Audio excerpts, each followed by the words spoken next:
Mealworm frenzy, dried mealworms. Reckon the chickens will like it? We shall see. Well, hey y'all, welcome back to Life on the Ridge. Today we're talking about chicken waterers.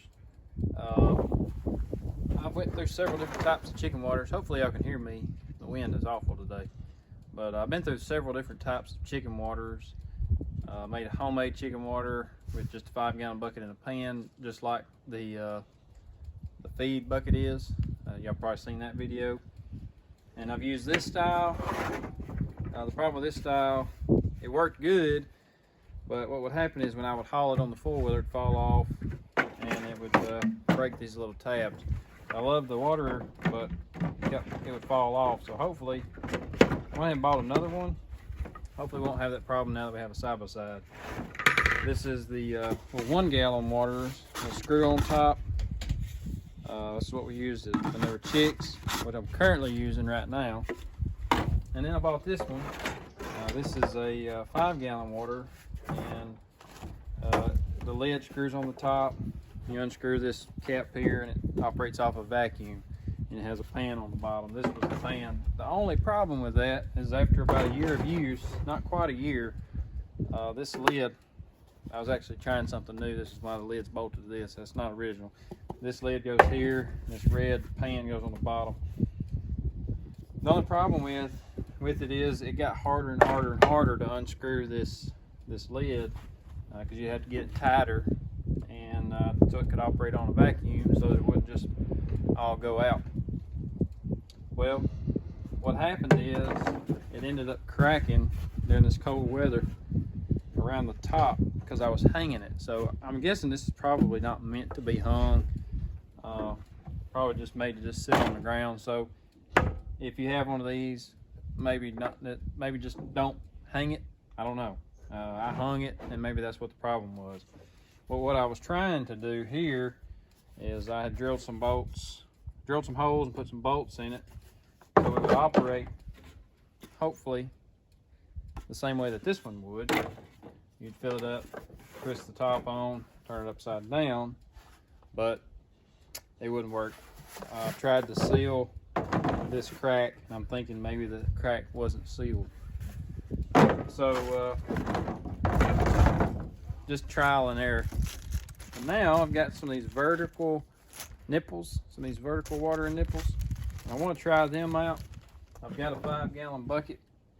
I just wonder, though, I've read reviews about them leaking, and I wonder about, because this plastic's so thin, if there's going to be much that the threads can get a grip in. Wind is awful. Since this bucket's pretty much trash anyways, what I'm going to do is drill me a hole through the top. We're going to hang it again. I'm going to put this eye bolt through it to hang it.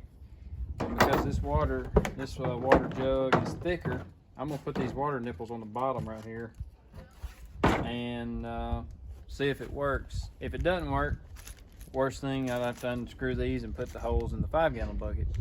But if it does work, hey, great. And if it don't, I was already going to throw it away anyway. So that's what we're going to do today. Put these vertical water nipples in this bucket right here, and hopefully it works good. Again, I apologize about the wind. It's just hard to find a spot to get out of it here on the ridge. So this is the Little Giant brand nipples. Come forward a pack. I bought these at a local store. I didn't order these off the internet, but there's a ton of them on Amazon. I just bought these from a local store.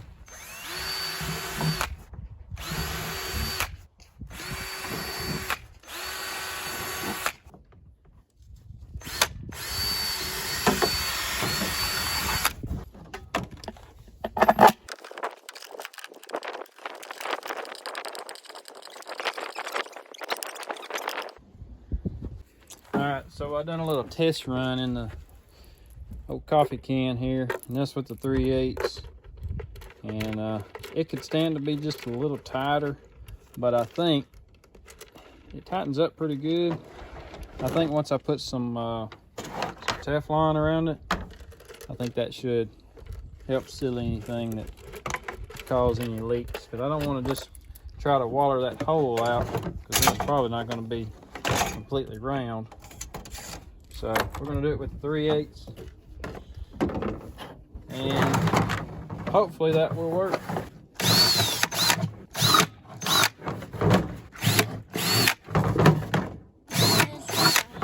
Put a little Teflon on the little water nipple here, and then put it on there and see how it does. So all of them tightened up pretty tight.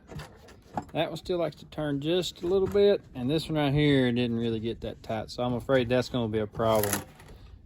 But let's put some water in it, and then we'll see if the chickens will drink out of it. All right, so that one looks pretty dry. That one looks pretty dry. They're just sitting there. And this one here, I think that might be the one that didn't tighten up all the way. So it's got a little bit of a leak. And this one right here looks dry too. So yeah, I'm pretty sure that's the one that wasn't tightened all the way. I can live with a little bit. Yeah, that might be too much. Once we get it hung, I'll try to twist on it, see what it does.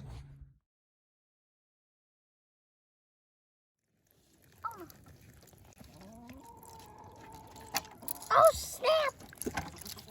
Where's hole? Where's hole? Keep the water inside. Oh. So that did not go as planned. So I think it needs to be on something that's more permanent and not something that's mobile, because as I was trying to get it in, well, first I had to put it back side by side and haul it out here, and that caused this to happen. I sat it on the nipple and it cracked. So that was rare. And then the other one, another one, I think the one that was leaking kind of got tucked sideways in there. And so it started leaking even worse. So I don't think this is a good idea for something that's going to be moved. Maybe I should do it on, I've seen the ones with the pipe where they're in the, actually in the pipe, and then you put a bucket to actually feed that pipe so that you're not moving the nipples so much. The nipples probably need to stay put, or don't sit them down on anything, constantly hang them. So lesson learned on my part. Hey, that's what it's all about though. But anyways, y'all got to see me try and fail.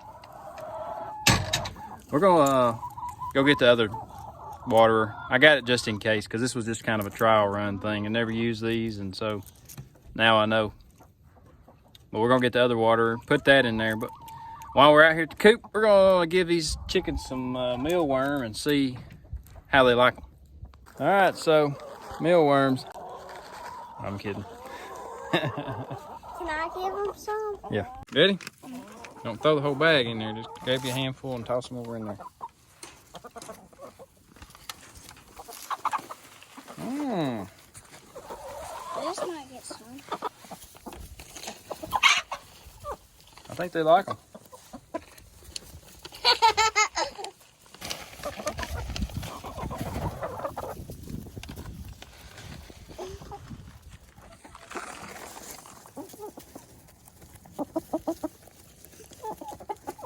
All right, so there you go. Chicken waterer fail. Now I know what not to do. And I would say the chickens like the mealworms. So we'll back up and punt on the chicken water idea, and I'll bring the little 3-gallon store-bought water I bought, bring it out here to them. But that's what it's all about. Learn as you go, trial and error. Appreciate y'all for watching. Hope y'all have a great day. See you on the next one. Must be good. She's stepping all over them.